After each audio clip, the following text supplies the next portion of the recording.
Muchas gracias, doctor Covarrubias, por la invitación y esta amable presentación. Quisiera recordarles que soy historiador y dentro del género de los historiadores, uno de los que intenta tratar de reconstruir hechos históricos y no de construir visiones de conjunto. Esto creo que tiene valor de destacarlo desde el inicio. Ahora ustedes van a decir, bueno, ¿para qué Carlos V con Lutero? Normalmente se dice, bueno, en vez, aparte de la dieta de Worms, donde Carlos V al inicio, apenas haber sido electo emperador, despachó el asunto y le dejó salir sin condenación. Carlos V tropezó muchas veces más con Carlos V, pero sobre esto tampoco quiero echarle una larga historia, solo mostrarles así un librito que es en realidad una reedición de fuentes reciente en el contexto de una de las múltiples exposiciones. Francisco de Encinas und Claudius Senarcleus, que viene a ser lo mismo, Der Kainsmord zu Neuburg, traducido al alemán por Ottmar Gratzel, no sé cuánto. Este es un caso poco conocido, pero en su momento muy espectacular, porque un español humanista con el apellido de Juan Díaz, oriundo de Cuenca, había sido estudioso mucho, estudió en París y muchas otras cosas, y se interesó mucho por el incipiente luteranismo, y en 1543 se trasladó de Francia a Ratisbona, donde ya en aquel entonces con frecuencia se reunió la dieta, donde el emperador había convocado para una conversación religiosa entre los católicos, protestantes, en eso, no sé cuánto. Y ahí le alcanzó su hermano Alfonso, que era un católico muy empedernido, alquiló un asesino profesional y mató a su hermano. Después de muchos intentos previos de convencerlo que dejara la cosa de no sé qué. Y lo interesante es en dos sentidos. En primer lugar, Encinas era el acompañante de Juan Díaz asesinado. Y escribió una memoria del caso, ya en aquellos años, que fue muy publicado, resonante en este debate sobre el protestantismo en aquel tiempo. Y él menciona al final de que por intervención del conde palatinado de Neuburg, que es un lugar en el Danubio de arriba, donde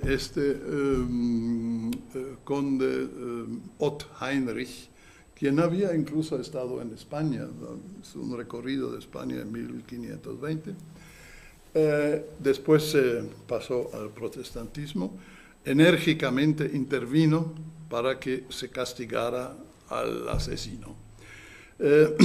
Y lograron captar al asesino en Innsbruck, y se menciona en cosa del proceso. Y total, según la descripción de Encinas, el proceso terminó en nada.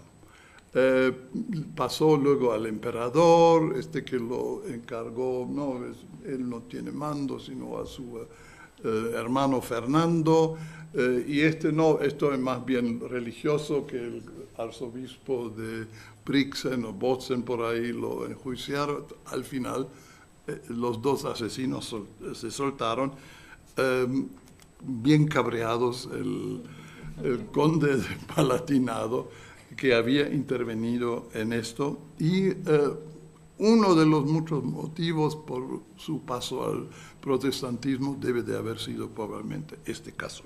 Bien. La segunda cosa interesante de Encinas es que menciona, el traductor, digamos, del texto originalmente en latín, al alemán, menciona al final que en el archivo de Estado bávaro en Múnich existe un montón de documentación sobre este proceso que hasta hoy no ha sido estudiado. Pensando en todo el aparato y toda la propaganda, el interés, no sé qué, por Lutero, que no se haya hecho un estudio de este caso, es sorprendente. Y esto me lleva a mi segundo punto, que explicarles lo que yo intentaré acercarles un poco. En primer lugar, que Lutero es una de las figuras que mucho muchas características han adquirido. Hay Luteros a un montón, 10, varios, después vamos a ver algunos casos, Luteros, y lo curioso que Lutero mismo contribuyó a crearse una imagen, incluso documentada, porque una vez ya que fue él, digamos, establecido como reformador, casado, en las comidas, siempre tenía gente invitada o admiradores que tomaban nota de todas las cosas que él decía, lo que se comentaba, no sé qué. Y estas conversaciones de comida en casa de Lutero a través de largos años es una de las fuentes básicas para la historiografía anterior de Lutero, quien en este tiempo fabricó su imagen.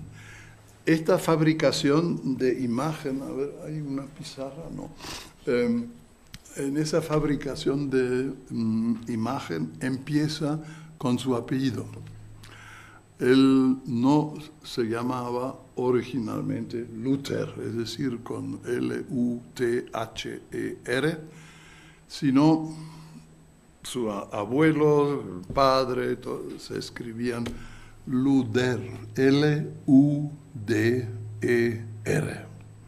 Y así él entró incluso con este apellido en el monasterio, estudió teología, no sé cuánto, y al cabo de un momento entró en decir, no, este apellido no conviene, y se cambió anteponiendo el doctor Luther.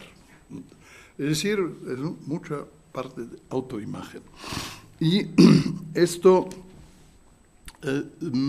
solo en parte se refleja en la bibliografía actual.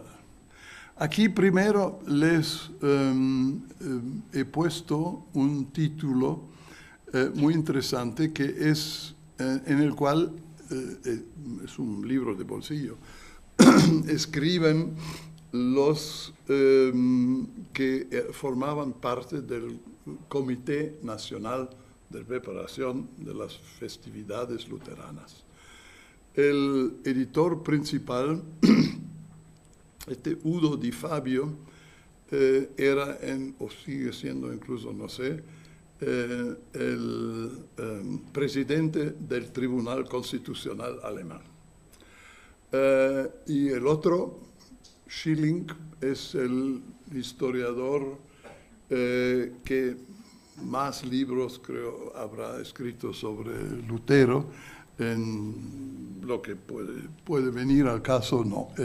Así que esto es un panorama general escrito por los, digamos, organizadores de los acontecimientos luteranos en el año pasado. Pero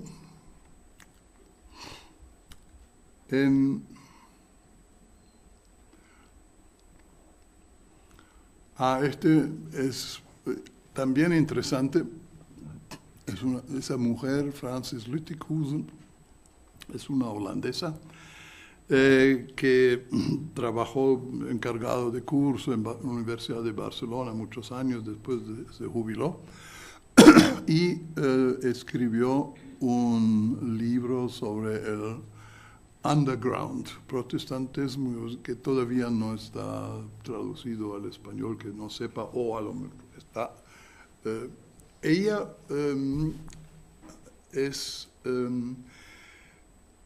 digamos, la coordinadora de un grupo de historiadores españoles que ahora empiezan a estudiar de forma más intensa el problema del protestantismo en la península, y lo que es más, este grupo de español se refiere al que ellos dicen es el pionero, el primer historiador que escribió en serio e independientemente de todo lo que las tradiciones sobre protestantismo, Inquisición y no sé cuánto en España. Ustedes tal vez lo conocen. Este hombre al que se refiere este grupo es un alemán protestante del norte, se llama Ernst Schäfer. Ernesto Schäfer, ustedes tal vez conocen con otra obra, su historia del Consejo de Indias, tantas veces reeditada, que la publicó después de que sus 4 volúmenes sobre el protestantismo en español, publicados en 2004, no tuvieron mucho eco. De modo que incluso historiográficamente se abren, digamos, caminos hacia el pasado. Pero lo importante es que esta señora Lüttichhusen en este libro analiza muy en detalle, foco por foco, empleando todas las fuentes posibles y recurriendo a una fuente poco utilizada. Los estudiosos del protestantismo generalmente recurren a la Inquisición, pero igualmente interesante, y esto se ve de este libro, son los índices de libros prohibidos que empezaban a publicarse bajo Carlos V, más o menos a comienzos de los 40. Entonces, ya incluso historiográficamente, esa escasa lista que les he apuntado aquí presenta algunas sorpresas, pero la mayor sorpresa para mí, entonces, que no, les repito, no soy experto ni en luterano ni en reformación, la mayor sorpresa me prestó este libro de un Volker Lepin, Martin Luther, tercera edición revisada y actualizada, etc., publicado en 2017. este hombre afirma en el fondo que Lutero está por descubrir. Históricamente no sabemos nada seguro. Él, por ejemplo, es el primero de toda esta bibliografía luterana que destaca por documentación cómo y cuándo Lutero cambió el nombre de Luther a Lutero. Y bueno, muchas otras cosas más. Hace una amplia crítica de fuentes en las cuales dice, bueno, este hombre es protestante, pero él insiste de escribir como historiador. Y ¿cómo se llama? Sosteniendo de que en el fondo los más que han hecho biografías sobre Lutero escriben como luteranos, desde una perspectiva teológica, mezclando teología, biografía, no sé qué, pero en lo estrictamente el método histórico, este es el más acertado, y el que dice que en el fondo recién desde 1983, cuando se celebraron los 500 años del nacimiento de Lutero. Él dice, no se sabe muy bien cuándo nació Lutero. Generalmente dice 1483, pero hay indicios que puede haber sido también 84. Y pensando que en una figura tan importante, tales cosas importantes todavía sean no del todo muy claro, ya, digamos, demuestra el mérito de esta obra que destaca todos estos puntos y mucho más. Y el siguiente autor, Volker Reinhardt, es un gran experto de la historia del Renacimiento, que más bien escribe sobre el mundo católico, romano, no sé cuánto, tiene varios libros sobre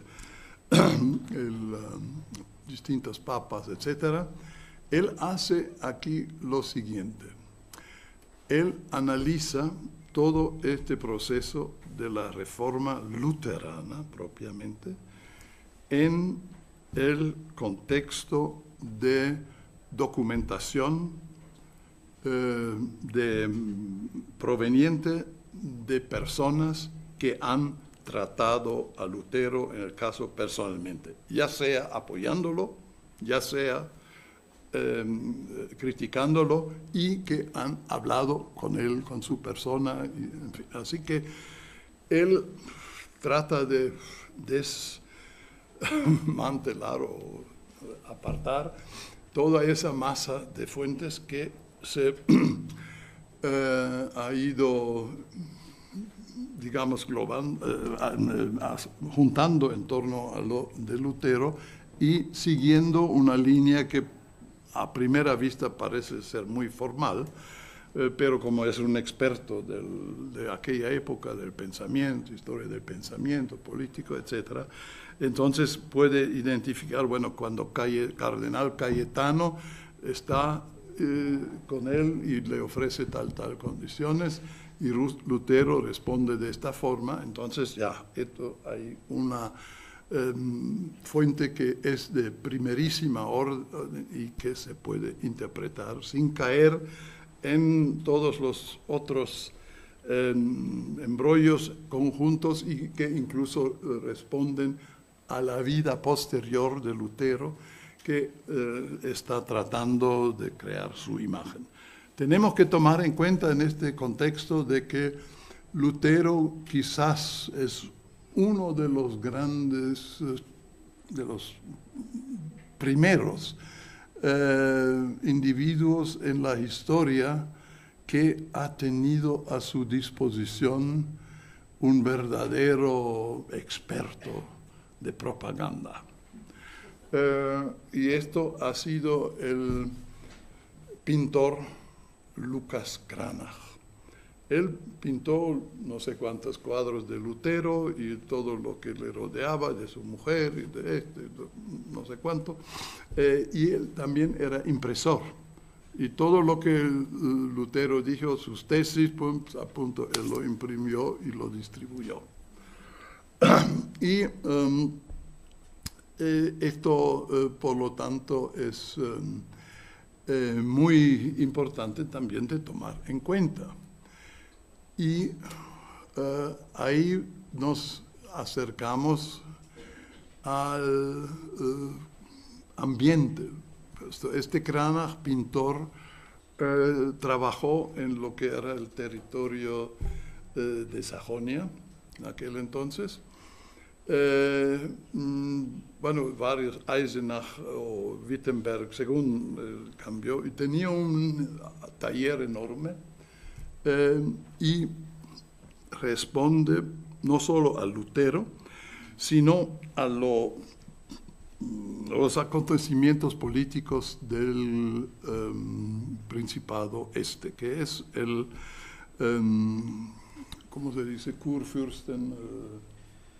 Príncipes electores, ¿no? Sí, es uno de los grandes príncipes electores del imperio, el duque de Sajonia, y lo que es más, el imperio tenía 3 cancilleres responsables para los ámbitos judiciales. Así, por ejemplo, el canciller general y representante del emperador era el arzobispo de Maguncia, y que como canciller gestionaba todo el ámbito territorial sometido o en el cual dominaba el derecho franco o francón, de los propios francones derivado de Carlomagno. El de Sajonia, en cambio, era el canciller y responsable del ámbito del derecho sajón, a su vez una tradición medieval muy larga que está representada. Y finalmente el, ¿cómo se llama?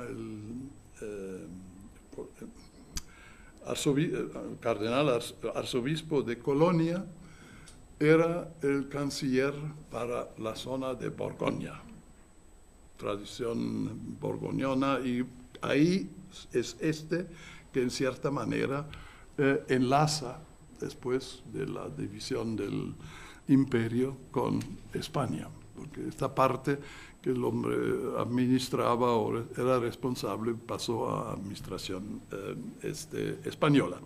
Bien, de manera que hay que tener en cuenta de que este trasfondo de las funciones de los representantes del emperador es importante, y también hay que tomar en cuenta que aquí en 2007 recién se publicó un libro que destaca las estructuras internas del Sacro Imperio Romano Germánico, al cual cada uno alude. Bueno, Carlos V es emperador, punto. Sí, es cierto, pero ¿qué significa en cada caso? Y en Turingia o en Sajonia, Carlos V tenía otro papel que en Baviera, que en Borgoña, en Tirol, en fin. Este asunto es muy importante, veremos para el asunto de la reforma también. No les voy a insistir mucho, sino, digamos, terminar esta parte introductiva con esta exposición Luthermania, y el subtítulo dice Visiones de una figura de culto.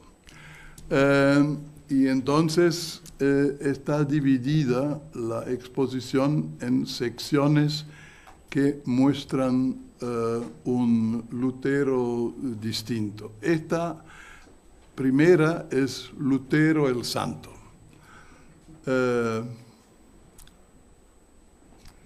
Bueno, hay sobre todo texto y también, bueno, si seguimos, probablemente, bueno, creo que el tiempo deja...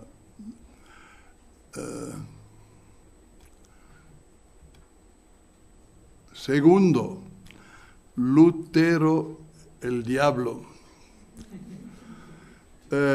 Y entonces incluso hay una categoría, ¿cuántos diablos? ¿O qué tipo de diablos? Porque en la época moderna había todo un, digamos, escalafón de distintos tipos de diablos.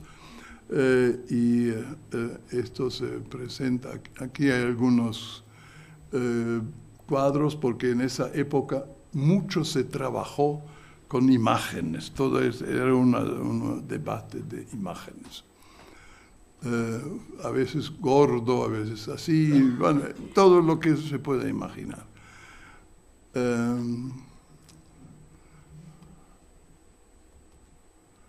¿No? Luego, la marca Lutero, es decir, como una cosa acuñada, acuñar, sea esto, la marca Luther.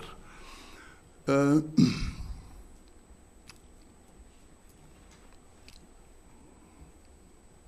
ver. Después, otra sección se llama Luther el alemán.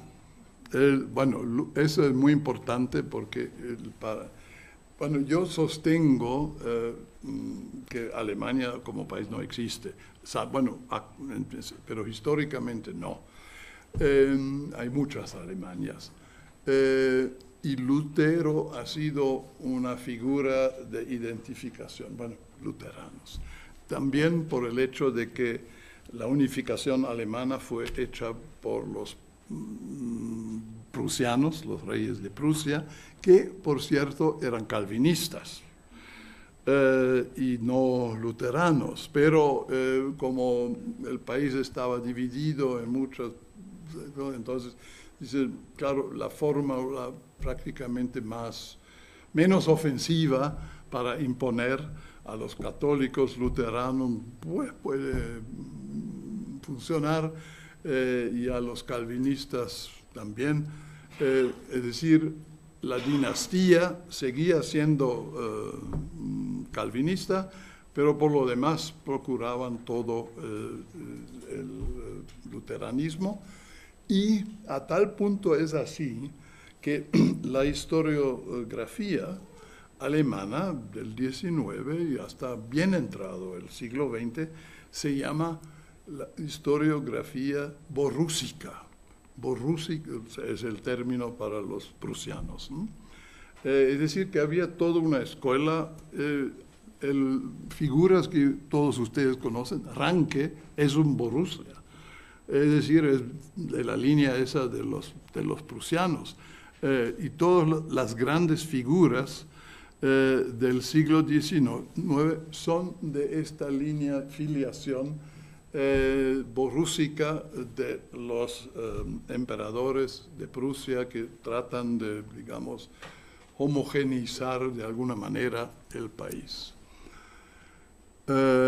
Bueno, estos son 4 principales. Después en el otro, digamos en lo siguiente, que nos va a retener demasiado tiempo, hay otras variedades de luteranismos que no es preciso salvo Zwingli. Esto ya, eso es solo para tener una contrapartida. Zwingli es el reformador de Zürich, Suiza, ¿no? Y Zwingli recién ahora se ha ido descubriendo de dónde venía originalmente, y Entonces resultó que venía de una de las entidades, instituciones educativas más católicas de Suiza hasta hoy, es decir, el monasterio de Einsiedeln, donde hay un gran colegio para tanto niños, y que era digamos, la escuela de cadre para católicos suizos. Y de ahí venía Zwingli y él ya por la cosa, solo para explicar brevemente, se diferencia en una cosa muy importante de Lutero, es decir, en su frente inicial, Zwingli se ataca contra las indulgencias, como Lutero, pero también contra los mercenarios. Porque esto era el gran negocio de los suizos, de ser mercenarios de todos los príncipes en Europa. Bien, esta parte introductiva ahora termina y solo quiero decirles este panorama bibliográfico que le he puesto. Hay dos versiones impresas, por si alguien tiene interés se podrá sacar una copia.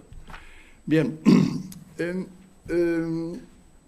acercándonos ya a la zona, al estudio y la formación de Lutero, hay que destacar primeramente que él del abuelo sale de una familia de campesinos en un pueblo de por ahí, donde no muy ricos, pero bien acomodados, y que hicieron matrimonios buenos. Entonces, es importante de saber, ahí existe una particularidad en el derecho de herencia.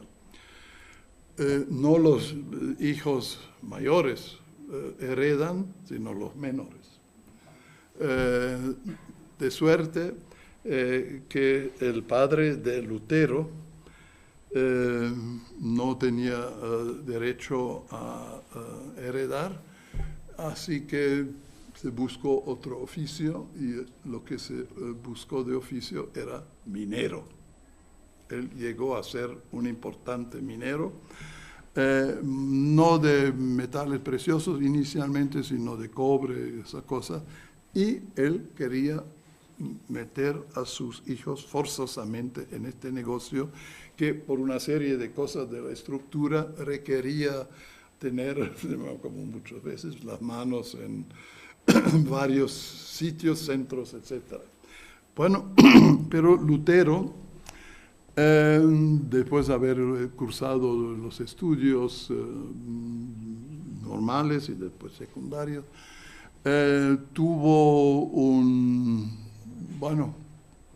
una experiencia prácticamente paulina, como la de San Pablo, que en ¿cómo se llama?, tempestad, le cayó un rayo delante de él y él se cayó en el suelo y dice, bueno, si de aquí salgo, me meto al convento.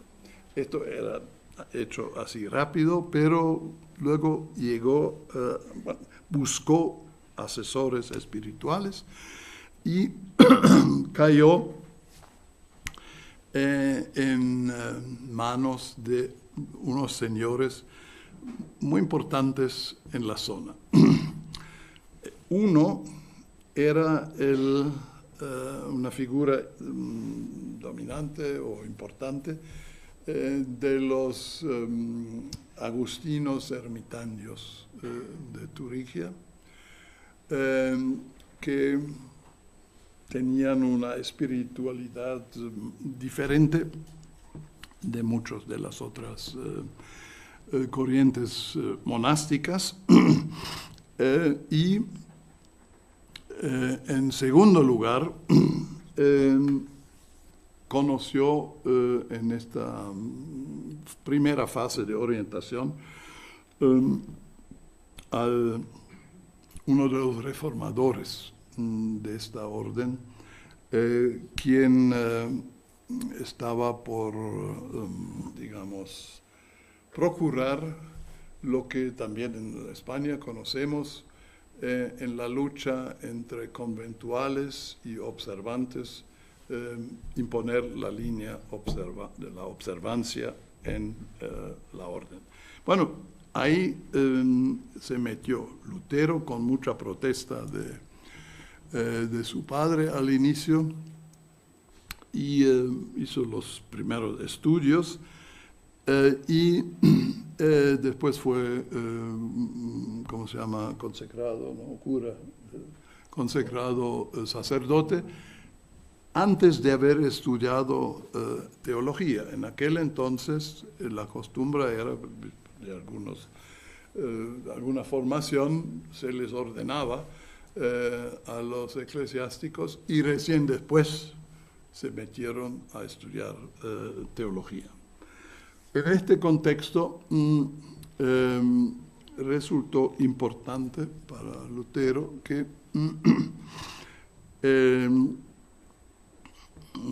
el príncipe electoral de Sajonia, Federico el Sabio, estaba en vías de modernizar un poco su principado, como lo habían hecho los demás, y creó una universidad. La universidad, digamos, dominante de esa zona era la Universidad de Erfurt, hoy en Turingia.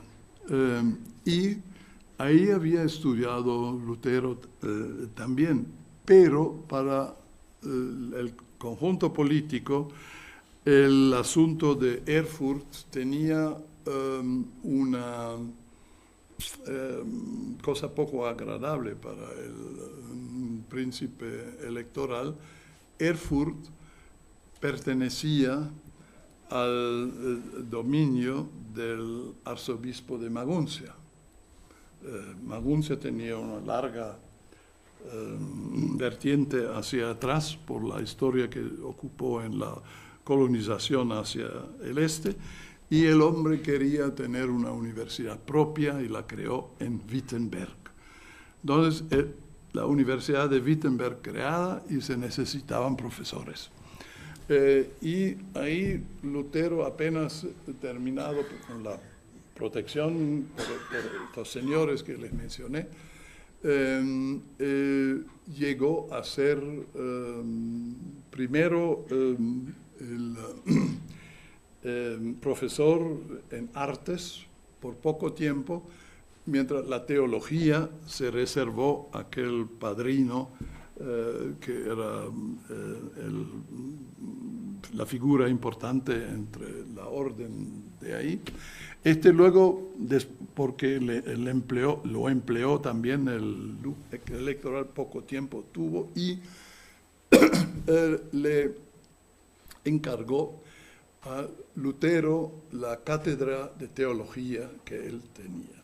Con lo cual, Lutero llegó a ser uno de los catedráticos de teología más jóvenes en todo el país. Normalmente, la edad con los estudios previos para llegar a ser profesor de teología, pues uno era ya 50, una cosa así. Lutero lo llegó a ser a 20 y tantos. Con lo cual, era una figura para los colegas, fuera un poco un novato y, bueno, no muy... En fin. Pero en aquel entonces pasó luego, bueno, por otros motivos le habían enviado a Lutero ya a Roma por este pleito de la observancia para que lograra de la curia la imposición de esta línea observante frente a la conventual. Volvió escandalizado de Roma, de lo que había visto en los papas Alejandro VI y Julio II, y encima, poco después, pasó una cosa política muy importante en Armenia.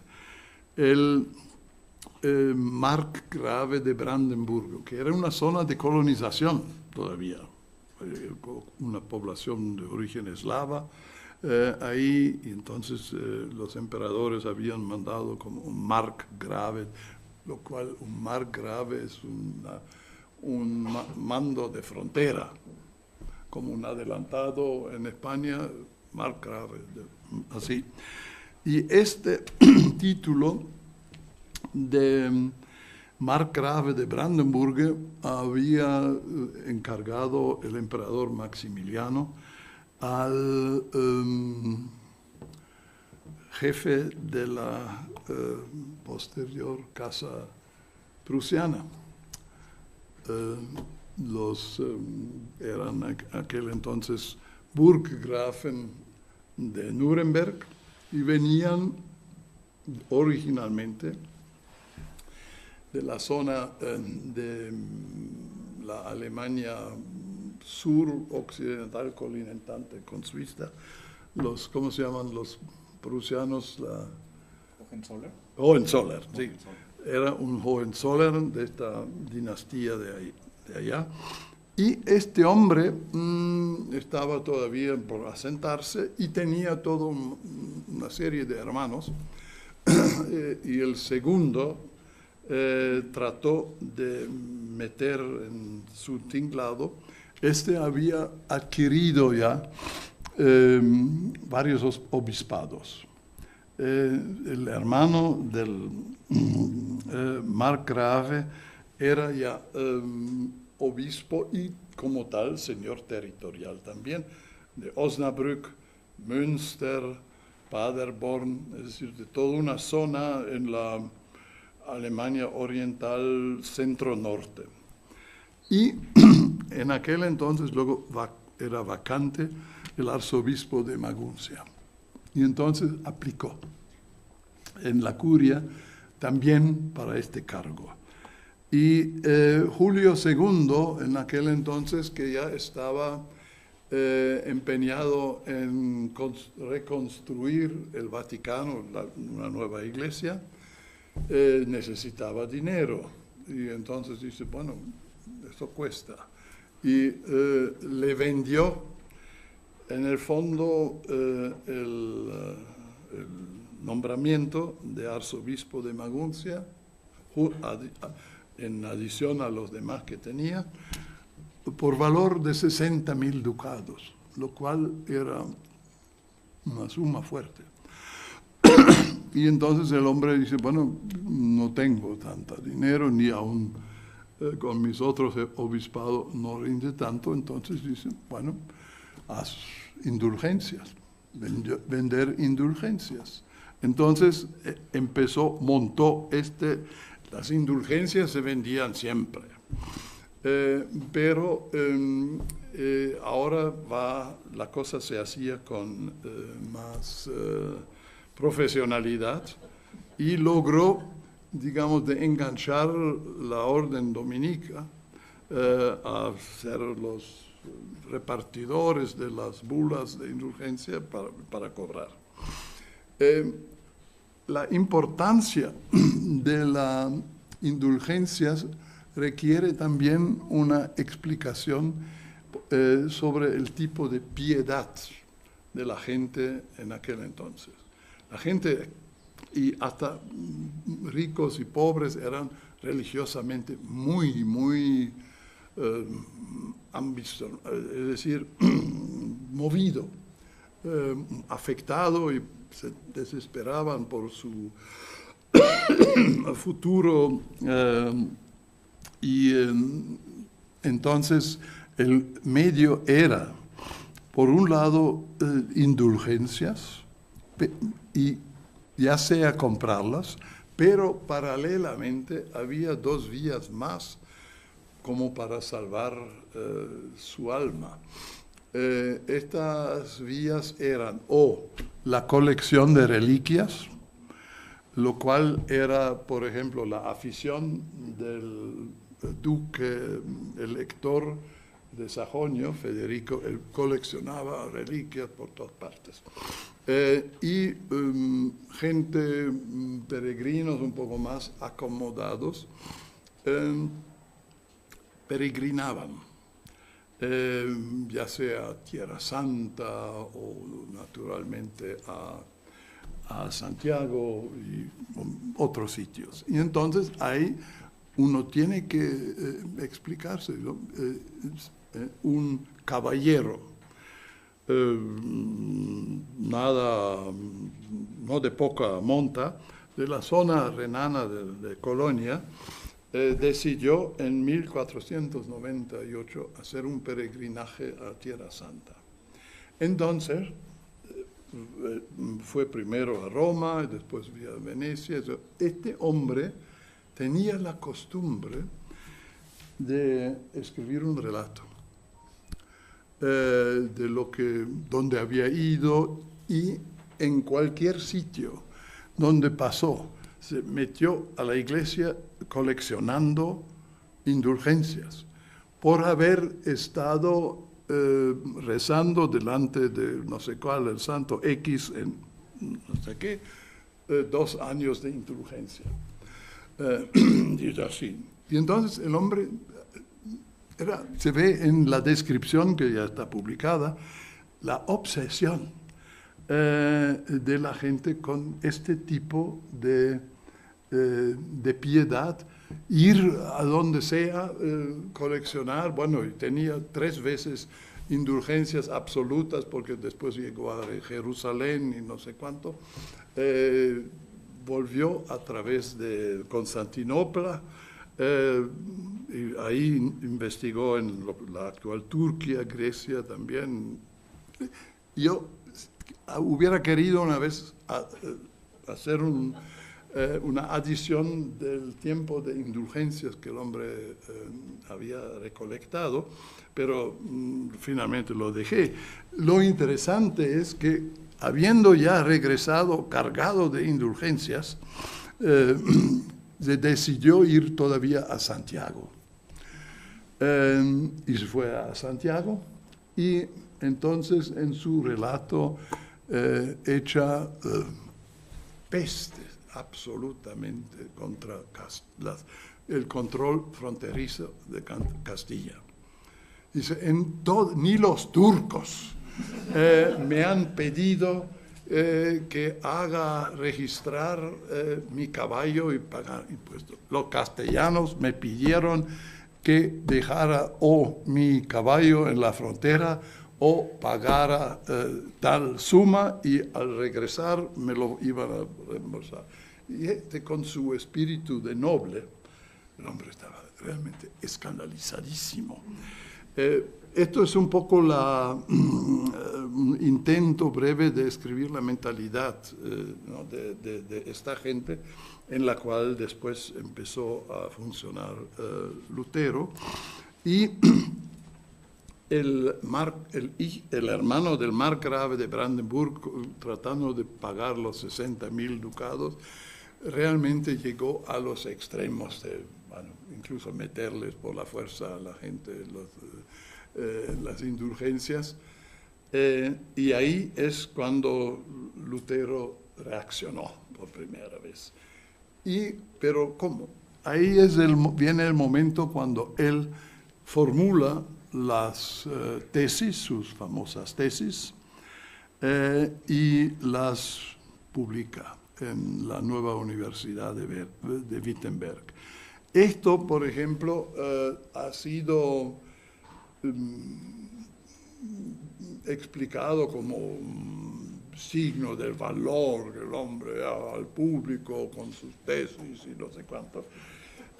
Lo cual es una tontería, como dice, por ejemplo, este historiador que acabo de citar, porque era precisamente el privilegio de un profesor de universidad de poner a debate entre los colegas a través de esta forma problemas dudosos, para que después se juntaran, discutieron, llegaron a soluciones o no, discrepando y seguían desarrollando su cosa. Era el típico procedimiento universitario de la época, sobre todo en una universidad tan nueva como Wittenberg, donde convenía cultivar estas cosas, no era nada de otro mundo.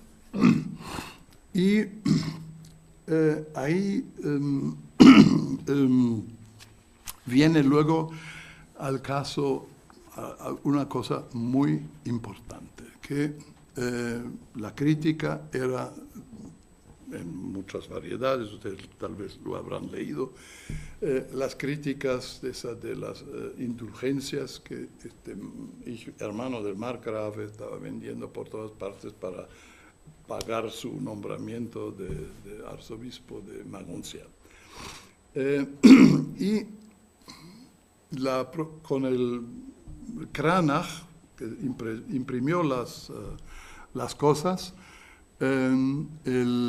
las tesis circulaban en un ámbito que, bueno, Luther tal vez habrá querido o no, es muy dudoso, pero en el cual ya dejó de ser debate universitario de profesores.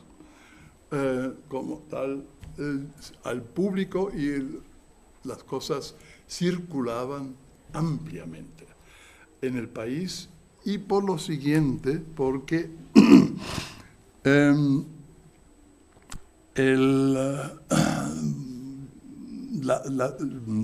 la sociedad urbana, empeñada ya en comercios y, bueno, actividades relativamente modernas, todos sabían leer. Y por eso las tesis les interesaba mucho. Y les convencieron. Y ahora una segunda cosa que normalmente claro, Lutero después tradujo la Biblia, pero ya había digamos, extractos de la Biblia traducidos al alemán, impresos y repartidos pues, en cantidad, ¿no?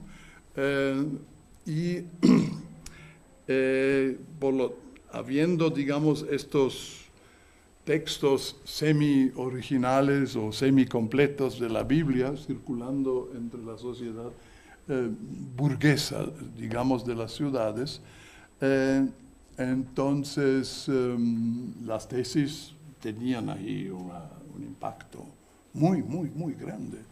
Y lo que es importante en este caso, y ahí viene interviene la política, estos señores que leían en las ciudades de la élite local, en Nuremberg, en Augsburg, los grandes centros, controlaban también el gobierno municipal.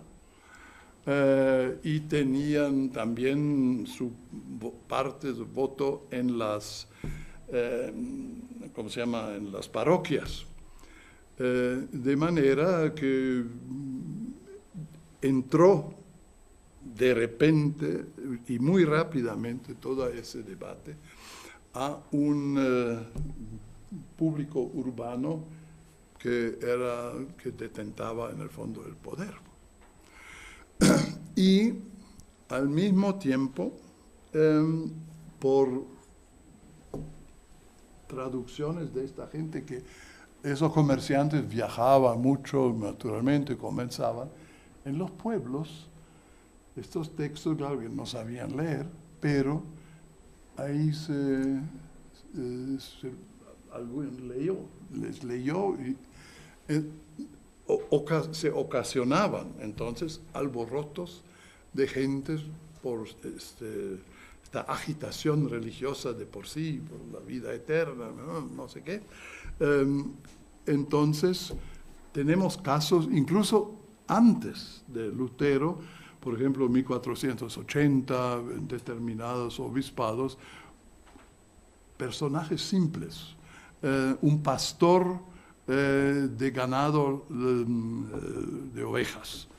Empezó de repente a predicar por esto y logró con sus sermones que dio al aire libre los domingos, de acumular, de que lleguen hasta 60.000 personas.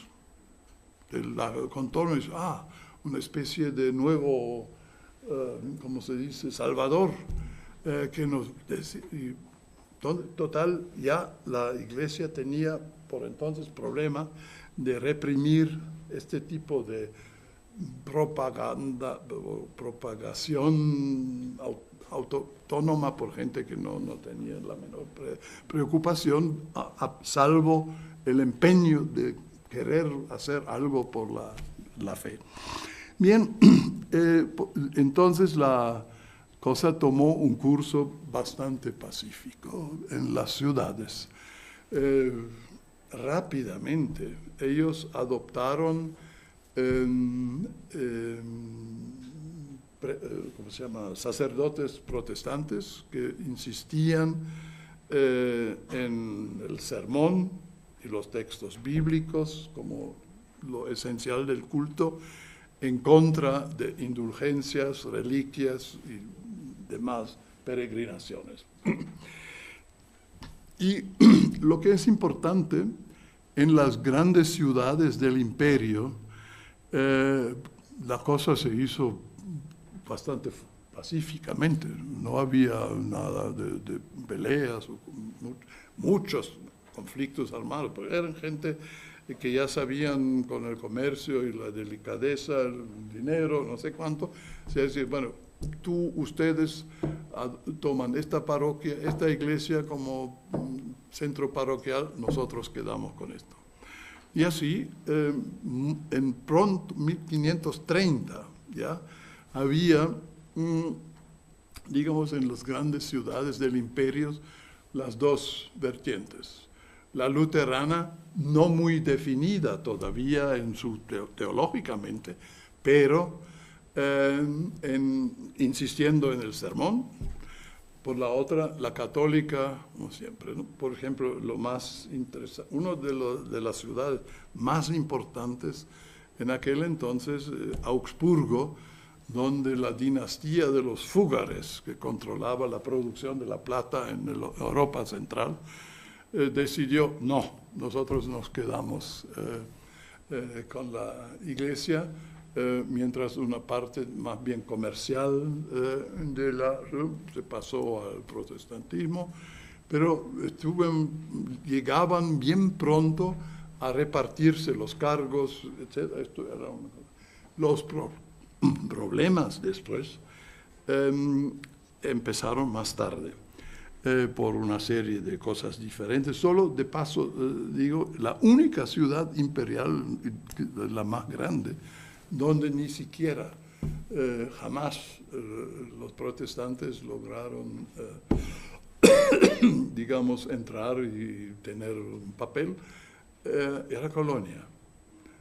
Colonia tenía un cementerio para protestantes, extramuros, hasta comienzos del siglo XIX, por una serie de cosas que no valen la pena ahora de explicar. Pero lo que yo digo con esto, y eso hay que tomar en cuenta, ahora venimos brevemente a Carlos V. El desarrollo le arrolló a la política a través mientras el emperador y sus representantes, el gobernador en lugar de Carlos V, Fernando en Viena, el Carlos en España, bueno, mientras el correo pasaba, habían cambiado ya las cosas. Respondiendo a una carta dirigida a España, al cabo, pues ya la situación en Nuremberg estaba de otra manera y el imperio carecía de posibilidades de intervenir a la fuerza. Por lo tanto, y eso es importante, Carlos V, que tenía una formación humanista, y en Bélgica, y había sido Erasmus de Rotterdam, había sido uno de sus maestros de juventud, bien pronto se enteró del trasfondo humanista y que la sustancia de este protestante era la traducción de la Biblia y la lectura de la Biblia por la gente común y corriente. Esto al emperador total no le pareció tan trágico como a la curia romana, que veía afectada su influencia por si los feligreses ya saben todo lo que hasta ahora ha sido el privilegio de los electos por Dios, como se decía, pues ¿qué vamos a hacer? En poco tiempo nos van a quitar el poder, en fin, total, una cosa muy política en aquel entonces.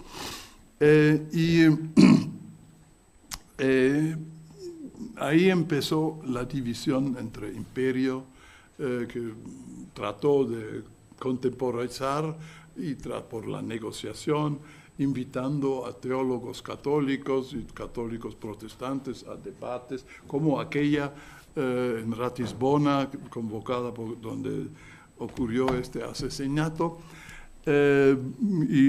Pero para Roma esto era francamente inaceptable, porque significaba dar de pie a la cabeza lo que al revés, ¿no? De cabeza a la pie, lo que la curia romana había pretendido. Y tanto más cuando no solo Lutero, sino todos los luteranos, ¿cómo se llaman? Los empeñados teólogos, empezaban teniendo ya la traducción de la Biblia, dicen, bueno, ¿dónde en la Biblia se dice que debe haber un papa, un obispo? Todos estos cargos no están previstos en la Biblia en términos estrictos. Se puede debatir, por supuesto, pero así empezó a, digamos, armar el ambiente hasta mucho más tarde. Carlos V logró después todavía esta llamada paz de Augsburgo, de acuerdo, pero esto no se pudo ya, digamos, generalizar porque las reformas había tomado su vía propia, pero lo que es importante que había hay varios casos que permitían al imperio tomar medidas de represión. Primero era la guerra de campesinos en 1525, que ellos se apelaban a los antiguos acuerdos escritos con los señores feudales y esperaban de que Lutero les iba a apoyar, pero Lutero sabía que esto me va a quitar la base de mi política con los nobles, y entonces condenó al levantamiento de los campesinos, y ahí otra vez encontramos, digamos, la complejidad. El gran militar, en la guía, ahí puse el título sobre der Bauernjörg, el Georg Truchsess von Waldburg, que era el jefe militar de la represión de la guerra campesina, y lo hizo con mucha brutalidad. Este hombre había sido en 1516 peregrinó a Santiago. Peregrinó a Santiago y de regreso, y en 25 aplastó a los campesinos, y después su hijo llegó a ser obispo de Augsburg. En fin, muchas de las cosas que nosotros imaginamos que después no encajan, ¿no? Las rupturas, en muchos casos que se presentan en este periodo, es, digamos, lo que caracteriza esas. Carlos V se salva, en el fondo, con la abdicación. Ya en estos tiempos la cosa empezaba a cargar tanto que no podía haber influido ya mucho. Y es luego, bueno, Felipe II quien recurre por asesores al estilo tal vez como descritos a la represión armada, bastante violenta, iniciando las guerras de religión. Muchas gracias.